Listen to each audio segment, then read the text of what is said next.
We do not stand still and are developing for you, so we bring to your attention a new voice and a new story. They advised against my attendance, stating it would be advantageous for all if I remained absent. It was my mother's birthday celebration, yet I was perceived as the hindrance. Unwillingly, I complied without debate or clarification. Arriving unexpectedly, what transpired next was unforeseen. If you endorse tranquil resilience, second opportunities, and justice that doesn't demand a loud voice, subscribe to the channel for tales such as this aren't merely narrated, they are experienced. My identity is Emily Carter, aged 30, co-founder of one of the fastest expanding logistics AI firms on the West Coast, known as Loggy Mind. Our primary product employs machine learning to enhance real-time freight routes for significant retailers, minimizing carbon emissions during last-mile delivery. This results in fewer empty vehicles, quicker deliveries, and substantial operational savings. As the Chief Operating Officer, COO, I am responsible for maintaining client trust, scaling our product, and inspiring our employees. Living in San Francisco, I favor black blazers over sleep and have an affection for Earl Grey lattes. My responsibilities include running 6:30 a.m. executive stand-ups, attending investor briefings, and mentoring young women in STEM. Despite my professional achievements, nothing could prepare me for the text from my father last Friday. "Emily, it's best you stay away. Let's not make this about you." He was referring to my mother's 60th birthday party at Delaney's, a fancy restaurant in our hometown, Ohio, where all family members, cousins, old friends, and church acquaintances were invited. Except me. The invitation thread was sent to me by my younger sister, Rachel, without any commentary. I assumed Dad had forwarded the invite from his church account. I scanned the recipients, Uncle John, Aunt Lydia, even our old music teacher. Not me. I phoned Dad right away. No response, so I texted, "Can I respond? I'd like to attend." After 2 hours, a reply arrived. "Emily, it would be better if you didn't come. Let's keep this event unrelated to you." The message struck me as incongruous. Ever since leaving Ohio at 22 with an incomplete CS degree and a backpack, I hadn't made anything about myself.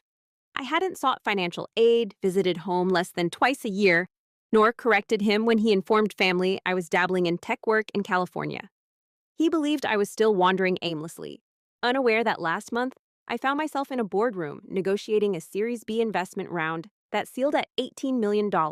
He had no desire to learn more. In his eyes, success was symbolized by my sister Rachel, who was married and worked part-time at the local bank, residing 5 miles from our parents, attending church every Sunday. Her life adhered to a safe, unvarying, understandable pattern. Mine did not. Consequently, I was labeled the challenging daughter, the outcast, the one whose decisions caused discomfort during family events. However, an extended period of exclusion can lead to a diminished need for approval from the kingdom. I wasn't sorrowful, I wasn't agitated, but rather intrigued. Precisely what did my father believe I would do to spoil a birthday party? Wear trousers. Advocate for female leadership in companies. Settle bills without question. Perhaps he was scared of how others might perceive me if I were to appear. The daughter he had once dismissed, now standing independently without a husband or father to vouch for her. The daughter who no longer apologized for being unique, but exceptional. That evening, I didn't weep. I didn't rant. Returned home, opened the laptop, and accessed our quarterly operations report. Glanced at the group photo from our previous offsite gathering. 46 employees, 30 females, half of them people of color, all prospering. My immediate family may not have noticed me, but I had established a family that did. And they didn't inquire about my religious affiliations or my decision to alter my surname upon marriage. Instead, they valued my presence, attentiveness, leadership with integrity, and performance. Closed the laptop, poured a glass of wine, and softly to myself, I'm not the one who is missing out.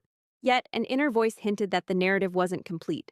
And indeed, it was not, as another partygoer would later identify me, leading to significant shifts in my life. I chose not to reply to my father's message. The distance between us had persisted for years. This was another stone added to the wall he'd been constructing since the day you left, choosing a different path he had mapped for you. Settle down with a secure man, teach high school algebra, reside 3 houses away. Instead, you moved to San Francisco with $4 and $300 in your account, obsessed with streamlining systems, people's movements, goods movements, data's movements. A decade later, I lead a team designing predictive AI models for logistics freight. We employ historical delivery data, real-time traffic patterns, and fuel price fluctuations to restructure distribution networks instantly. We've reduced shipping costs for our clients by 23% and emissions almost by 30%. Yet, it's challenging to make him comprehend such advancements as he still prefers printed emails. The following Monday, I had a packed day of meetings, personnel reviews, client briefings, a catch up with our expanded data science team. As I passed the reception, Marisol, our office manager, announced, "The new onboarding package is ready." Tyler Bennett, Rachel's boyfriend, had arrived early for work, surprising me. As he is known as Ty during their FaceTime chats in a sweet tone that sometimes annoyed me, I hadn't recognized him when she texted about his new job. She'd merely mentioned Ty starting at a tech company next week. When I saw him sitting nervously in our transparent lobby with a company-issued laptop bag, it suddenly dawned on me. He didn't recognize me yet, given my heels, French twist hairstyle, blazer, and the pressed conference badge from the AI supply chain forum still pinned to my lapel. He appeared like a Midwest transplant, politely dressed in a button-down shirt and ironed jeans, trying hard not to sweat through his clothing. I entered the orientation room, switched on the slides, and greeted the 5 new hires. "Welcome to LoggyMind. I'm Emily Carter, co-founder and COO.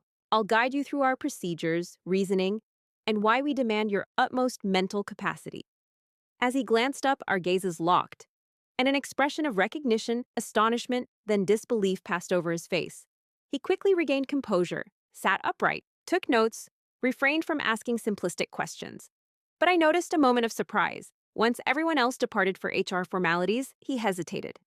"Ma'am, Emily's well," I assured him, adding humorously, "unless you unexpectedly gate-crash birthday parties, in which case it might be safer." He offered a tentative smile, revealing dimples that I hadn't noticed earlier, and a mind quick to process yet unsure how to respond. I was unaware. After all, Rachel never mentioned you were Emily Carter. "You are familiar with this Emily Carter?" "No, she is not aware," I replied casually.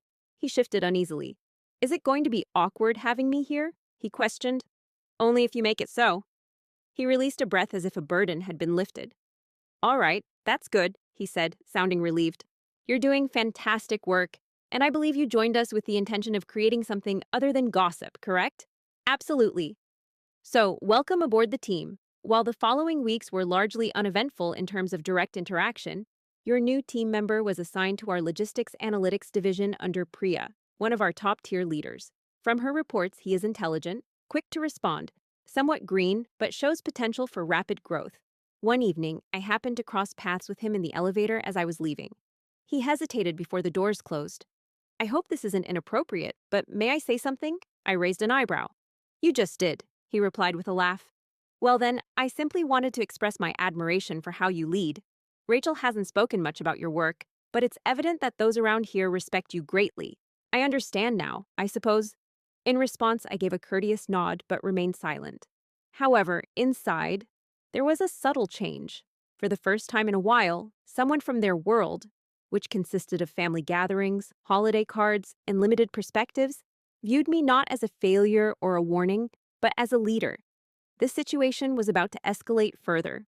Because 2 days later, Rachel publicly posted a birthday invitation without mentioning names. Just a caption. "Excited to celebrate Mom's 60th this Saturday. Family means everything." I spent a considerable amount of time staring at the screen. Then I booked a flight. In the following days, Tyler was less talkative.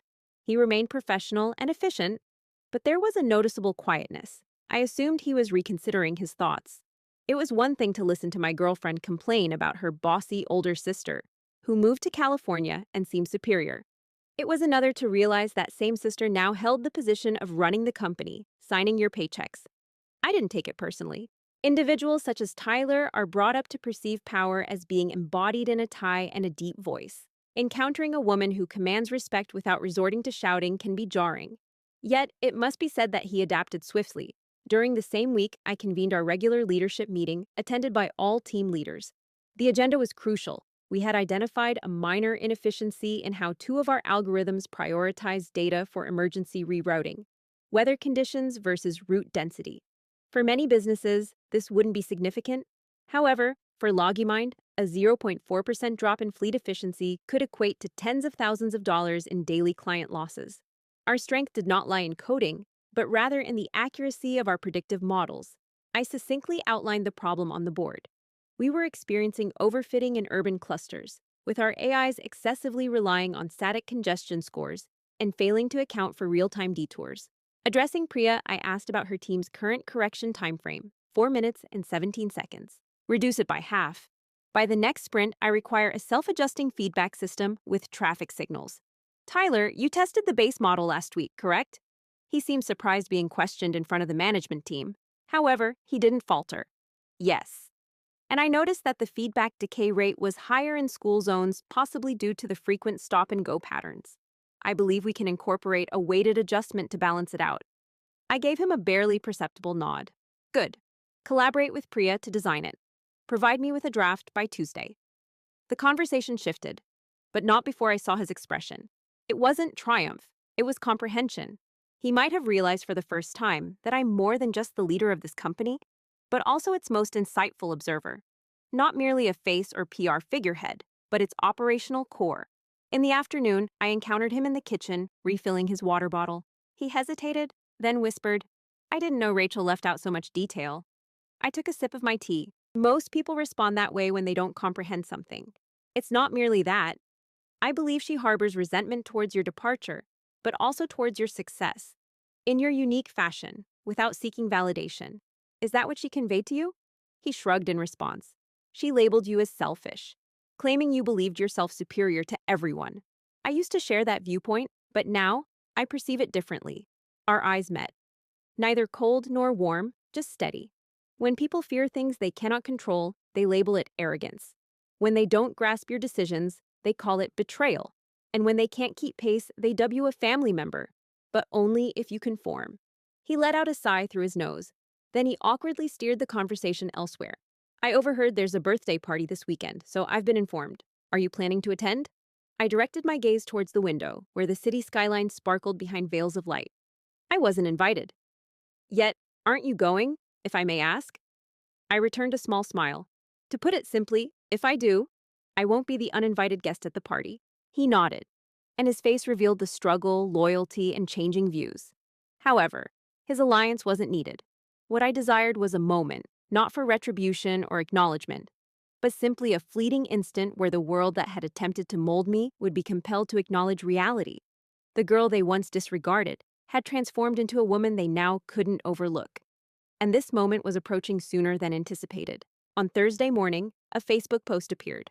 A picture of my mother smiling at a church event with balloons in the backdrop, and the caption, "Looking forward to honoring our beautiful mom this Saturday.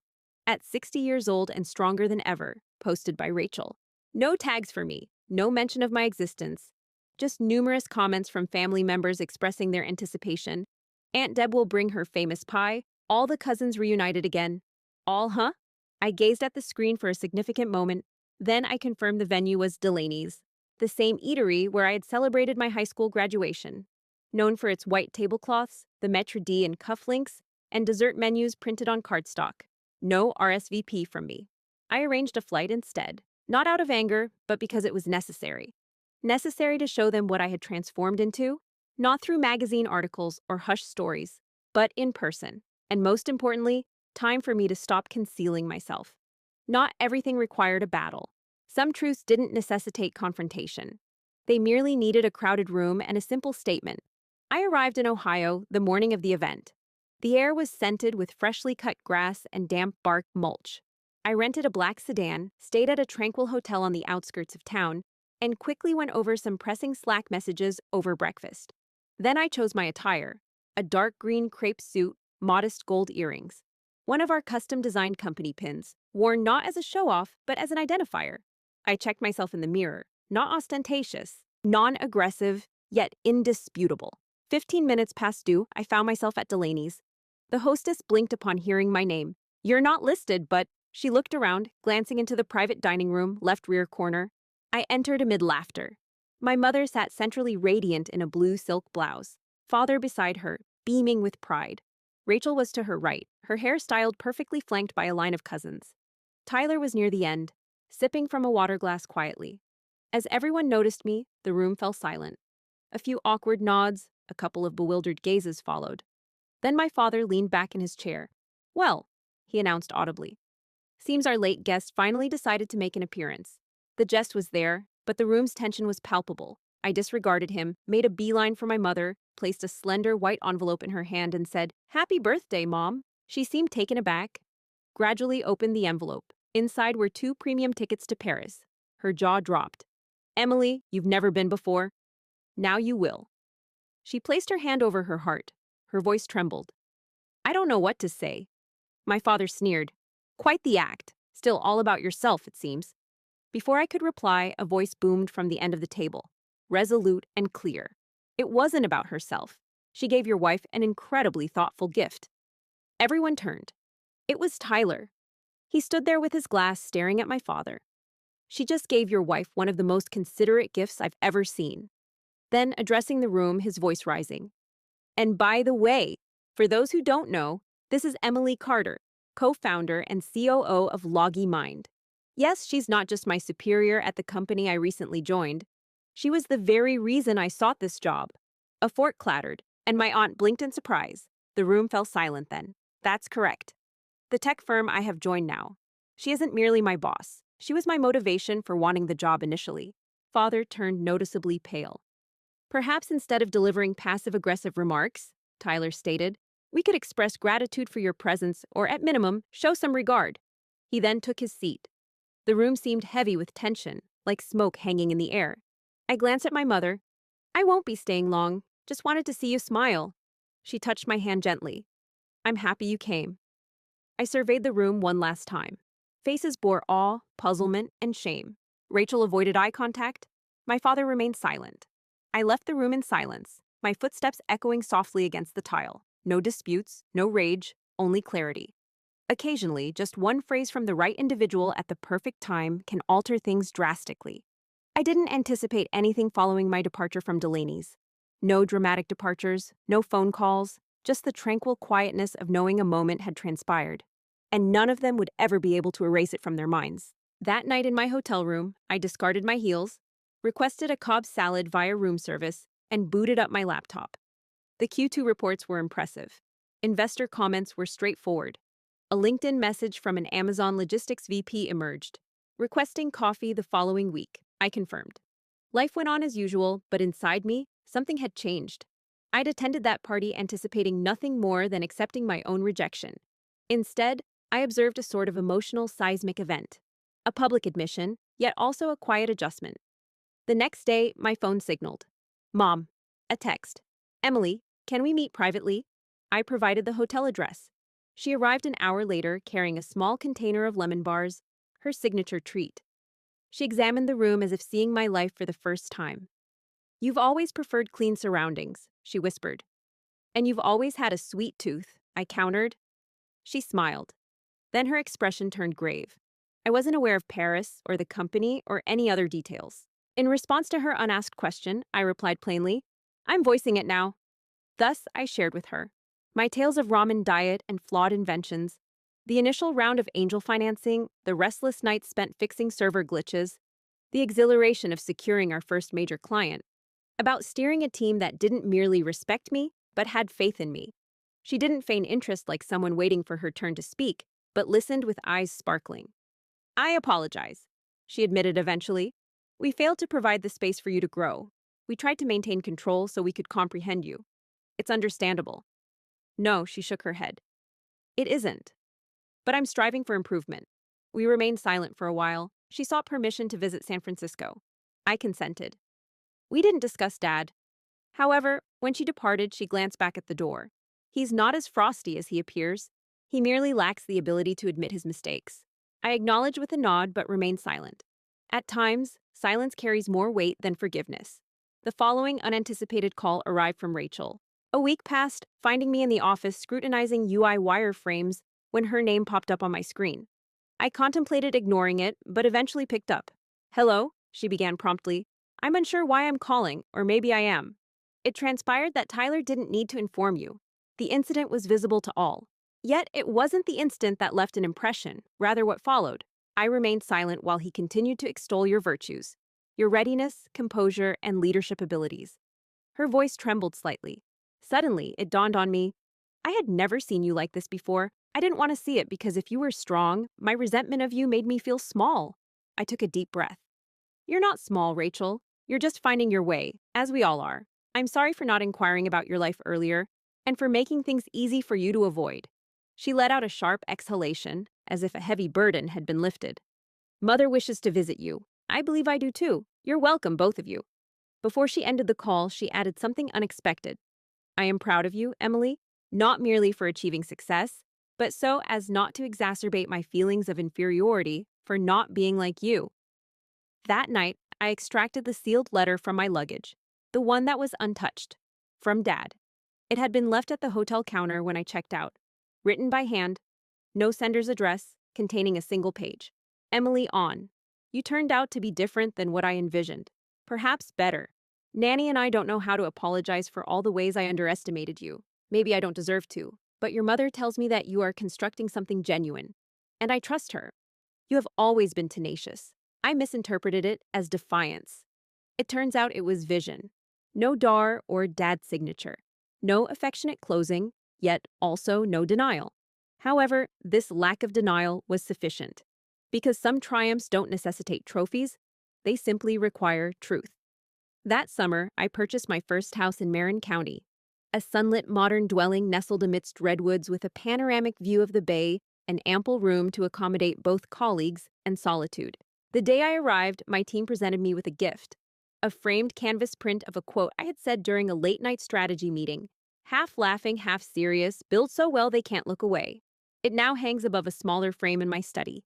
The words penned by Tyler from that memorable dinner were written on a saved sticky note. She's my boss. I kept them both as reminders, not of what I'd proven to others, but of what I'd proven to myself.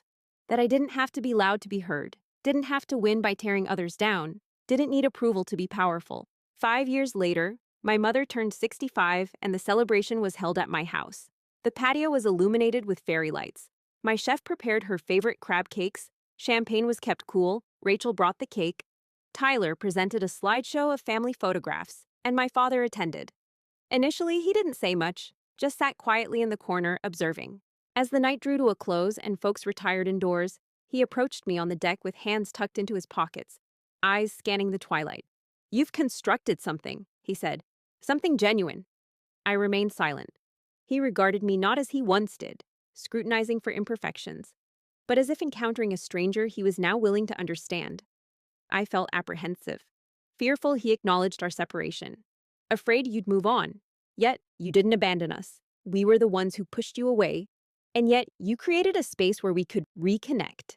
He rummaged in his coat pocket and presented me with a worn envelope. Inside, a folded photograph. A younger version of me, age 10, constructing a cardboard business from shoeboxes and markers in the garage. I'd labeled it Smart Moves, Inc. It turned out he had annotated the back all along. For the first time in my life, I embraced my father, not as a daughter seeking solace, but as a woman who possessed everything she required. That night, I found myself in my living room amidst laughter, wine glasses chiming, and beloved people around me. The tale that started with a warning, "Don't turn it into your own narrative," concluded with unity as I asserted my space under my conditions. I didn't exact vengeance through cruelty, but rather through an irrefutable presence. Additionally, I did not merely reclaim my family position, I transformed the definition of what family signifies. Those who demonstrate affection only when you comply are not the ones, but those who return after you stand firm with dignity. That's the vengeance that endures. That's the legacy that persists. And that's how the girl they attempted to silence evolved into the woman they now honor. Quietly, resiliently, unreservedly, coming full circle. From where are you observing? I'd be delighted to know your location and if this narrative mirrors your personal journey. Feel free to express your thoughts in the comments. Your words carry more significance than you might think. And if you appreciate tales like this, quiet, potent, and rich with emotional justice, remember to subscribe to the channel. Many more such stories await you. I genuinely appreciate your time spent with me today. Until our next encounter, continue to persevere, remain compassionate, and always remember that your narrative continues to unfold.